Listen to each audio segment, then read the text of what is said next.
Amém, irmãos, saúdo-vos em nome de Jesus. Hoje apresento-me a vós para falarmos do amor de Deus que entregou o seu Filho Jesus na cruz para que nos salvasse dos pecados. Iremos começar agradecendo a Jesus Cristo pela entrega, pela paixão, pela consideração que teve com cada um de nós ao entregar-se para que fosse crucificado, para que nós todos fôssemos libertos, para que nós todos fôssemos livres, fôssemos salvos do pecado. Queremos agradecer veementemente por este amor que foi nos mostrado de graça, este amor que foi nos dado em troca de nada, por este amor que só apenas Jesus teve pela humanidade, porque Ele foi crucificado, não tendo nenhum pecado, mas Ele ainda assim teve o amor, teve a compaixão para com as pessoas que tanto mal lhe fizeram, pedindo ao Senhor, seu Deus, o Pai, para que perdoasse a todos aqueles que estavam envolvidos naquela situação, pois que nenhum deles sabia o que estava a fazer. Hoje é um dia meramente dedicado às Escrituras, para que cada um de nós possa relembrar aquilo que aconteceu, para que possa relembrar o amor de Cristo, qual foi o caminho do sofrimento que foi trilhado, para que todos nós fôssemos hoje salvos pelo sangue de Cristo. Hoje teremos as Escrituras em Lucas 23, onde teremos a palavra que nos aborda acerca de toda a trajetória que aconteceu até a crucificação de Jesus Cristo.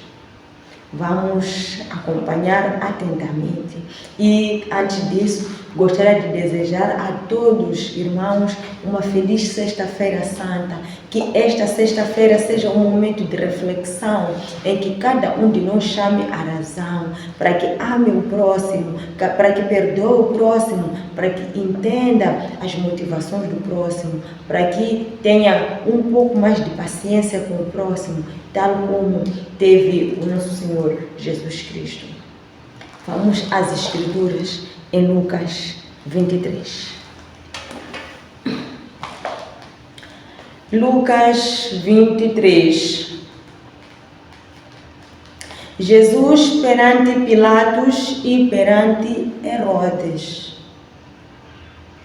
E levantando-se toda a multidão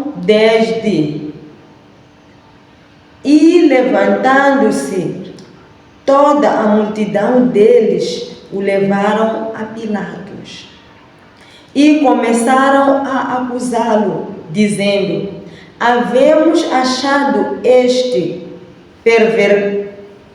pervertendo a nossa nação, proibindo dar tributo a César, e dizendo que ele mesmo é Cristo, o Rei. E Pilato perguntou-lhe, dizendo: tu és o Rei dos judeus? E ele, respondendo, disse: tu o dizes. E disse Pilatos aos principais dos sacerdotes e à multidão: não acho culpa alguma neste homem. Mas eles insistiram cada vez mais, dizendo: alvoroça o povo, ensinando por toda a Judeia, começando desde a Galileia até aqui. Então Pilatos, ouvindo falar da Galileia, perguntou se aquele homem era galileu. E sabendo que era da jurisdição de Herodes, remeteu-o a Herodes, que também naqueles dias estava em Jerusalém. E Herodes, quando viu a Jesus, alegrou-se muito, porque havia muito que desejava vê-lo, por ter ouvido dele muitas coisas, e esperava que lhe veria fazer algum sinal. E interrogava-o com muitas palavras, mas ele nada lhe respondia. E estavam os principais dos sacerdotes e os escribas acusando-os com grande veemência. E Herodes, com os seus soldados, desprezou-o e, escarnecendo dele, desviou-o de uma roupa resplandecente e tornou a enviá-lo a Pilatos. E no mesmo dia, Pilatos e Herodes entre si se fizeram amigos, pois dantes andavam em inimizade um com o outro. E convocando Pilatos os principais dos sacerdotes e os magistrados e o povo, disse-lhes: haveis-me apresentado este homem como pervertedor do povo, e eis que, examinando-o na vossa presença, nenhuma culpa das de que o acusais acho neste homem. Nem mesmo Herodes, porque a ele vos remeti, e eis que não tem feito coisa alguma digna de morte. Castigá-lo-ei, pois, e soltá-lo-ei. E era-lhe necessário soltar-lhes um pela festa. Mas toda a multidão clamou a uma, dizendo: fora daqui com este, e solta-nos Barrabás, o qual fora lançado na prisão por causa de uma sedição feita na cidade e de um homicídio. Falou, pois, outra vez Pilatos, querendo soltar Jesus. Mas eles clamavam em contrário, dizendo: crucifica-o, crucifica-o. Então ele, pela terceira vez, lhes disse: mas que mal fez este? Não acho nele culpa alguma de morte. Castigá-lo-ei, pois, e soltá-lo-ei. Mas eles instavam com grandes gritos, pedindo que fosse crucificado, e os seus gritos e os dos principais dos sacerdotes redobravam. Então Pilatos julgou que devia fazer o que eles pediam, e soltou-lhes o que fora lançado na prisão por uma sedição e homicídio, que era o que pediam, mas entregou Jesus à vontade deles.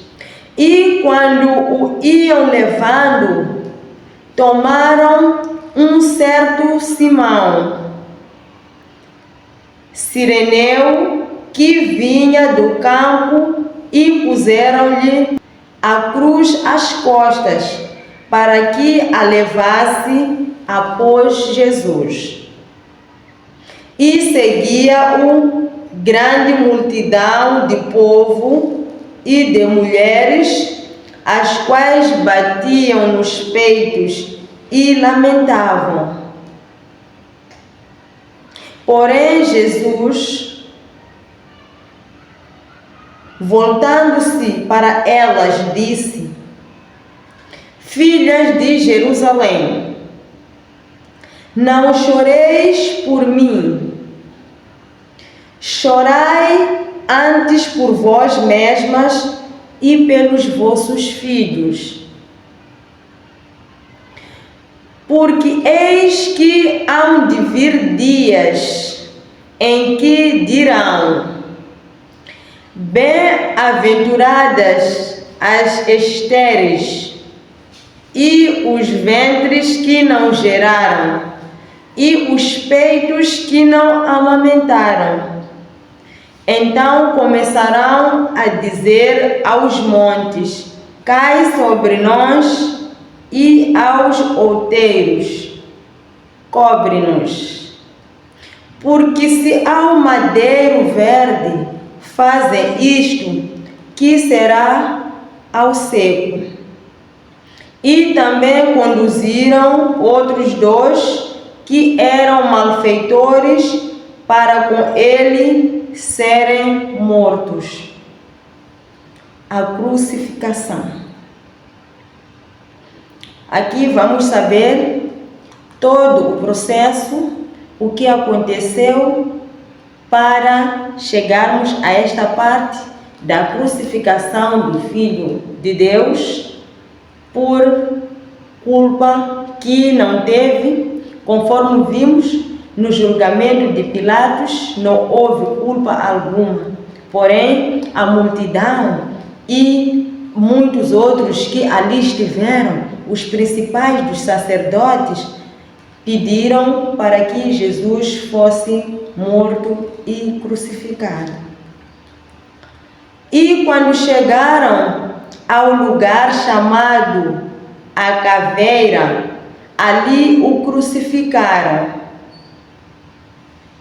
E aos malfeitores, um à direita e o outro à esquerda.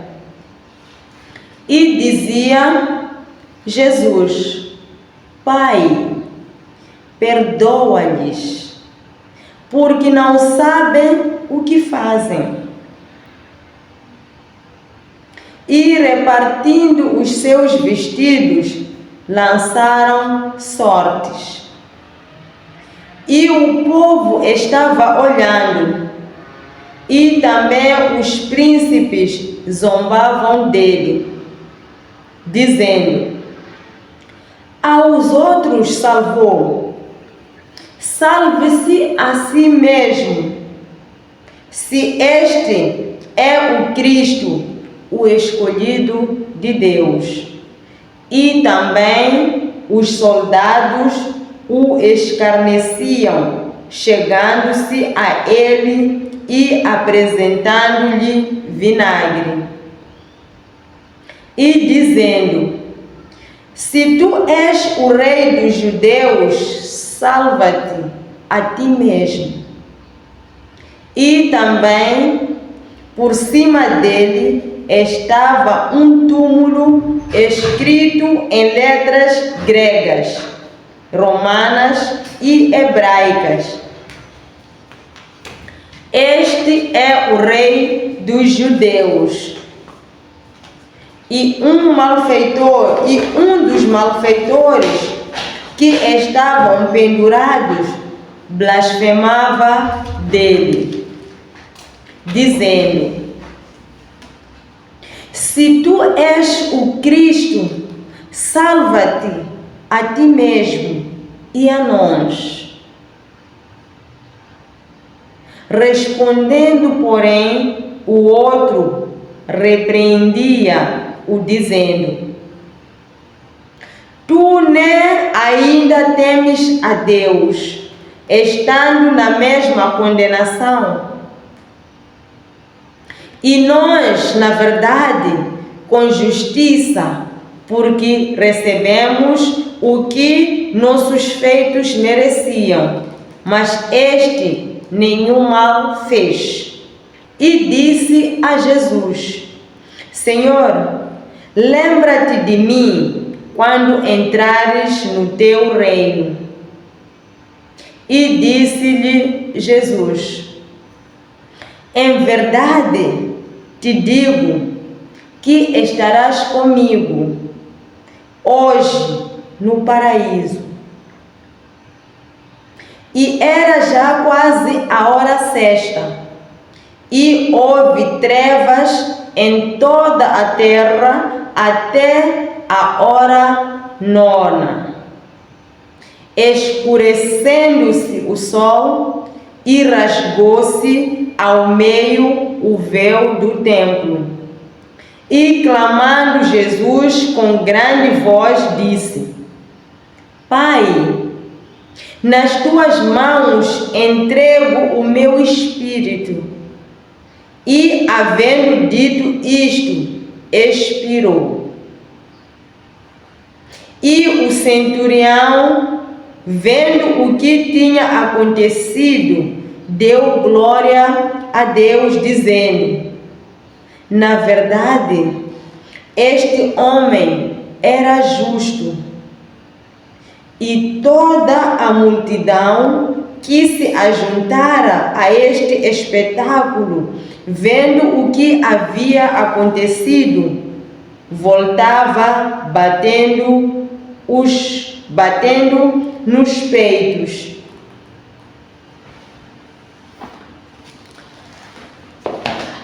Amém?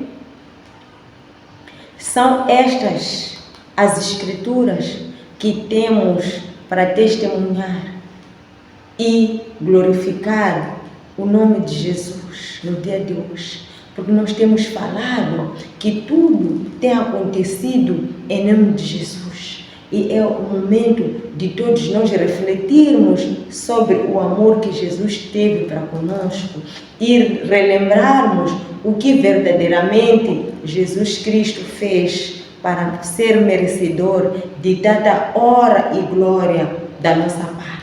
Porque nós devemos honrar o nome de Jesus. Amém? Devemos honrar o nome de Jesus porque Ele entregou-se na cruz, Ele foi crucificado sem culpa alguma. Até as pessoas que o julgaram não viram culpa alguma. O Pilatos lavou as mãos. Ele disse que não via culpa alguma em Jesus, mas a multidão e os principais dos sacerdotes de tudo fizeram para que Jesus não escapasse da crucificação. E como já estava escrito que ele teria que morrer na cruz para nos salvar dos pecados. Agora, irmãos, cabe a cada um de nós chamar a consciência, amolecer o coração, porque de nada nos valerá estarmos aqui a bater o peito, reconhecermos que verdadeiramente este era filho de Deus, quando o Filho de Deus já entregou o seu Espírito ao Pai para que cuidasse. Amém? Cada um de nós deve chamar a consciência, deve usar-se deste período da Páscoa, da Semana Santa, para refletir sobre os seus atos, para se retificar naquilo que tem feito, para que veja de forma amorosa ao próximo, para que pratique a bondade e a caridade, para que tenha amor ao próximo, para que não viva no meio do pecado, porque Jesus morreu, nós vimos o quão dolorosa foi a morte de Jesus. Ele foi julgado sem ter culpa, ele foi entregue uma cruz pesada para que pudesse carregar. Mas Jesus, na sua bondade, as mulheres o seguiram e elas lamentavam e batiam o peito, e dizem as Escrituras que Jesus, virando-se para elas, disse a elas para não lamentarem por ele, mas que dali em diante elas começassem a olhar para a sua vida, chorarem pela sua vida e pela vida dos seus filhos. Amém? Isto tudo, Jesus queria dizer-nos que o sofrimento da terra ia ficar conosco, que ele já estava a ser salvo, a ser livrado pelo Pai do sofrimento desta terra. Dizem as Escrituras ainda que se aconteceu isto a ele, que era um madeiro verde, imagina o que seria feito daqueles que seriam um madeiro seco. São pessoas pecaminosas, são pessoas que andam segundo a vontade da carne. É por isso que Deus diz: não chorem a minha parte, chorem a vossa parte e a dos vossos filhos, querendo dizer que toda a maldade da terra estaria sobre aquelas mulheres e os seus filhos, consequentemente para as gerações futuras. É o que nós temos visto nos dias de hoje. Cada coisa que tem acontecido, cada coisa que tem caracterizado a nossa vida, mas nós devemos entregar a nossa vida, devemos ter fé e que tudo será resolvido, que Deus, através do seu Filho Jesus, irá nos livrar de todo o mal, de todos os pecados, de toda a tentação diabólica. Vamos respeitar este período, vamos seguir tudo aquilo que é veno íntimo de cada um de nós. Meus irmãos, gostaria de lembrar que este canal não aborda sobre uma religião específica. É por isso que hoje não é o momento de eu chegar aqui, falar de proibições, falar de deliberações. Cada um de nós tem a sua parte da crença, tem aquilo que é o espírito que está dentro de si, tem um conjunto de códigos de conduta que segue a sua vida. Mas é muito importante que a gente respeite este período, que passe por este período sem exageros, que passe por esse período praticando a caridade, praticando o amor ao próximo, passando nesse período para refletir sobre as nossas ações do dia a dia. Todo aquele que tem ações que não abonam, que não ajudam, que ferem o outro irmão, é o momento de se redimir, de chamar a consciência e começar a mudar o seu estilo de vida. Que Deus abençoe a cada um de nós, que aguardemos a ressurreição do Senhor Jesus Cristo na santa paz de Deus, que Ele nos guie neste período que estamos a atravessar, rumo à ressurreição do Senhor Jesus Cristo. Que Deus esteja conosco, como era no princípio, agora e sempre. Amém.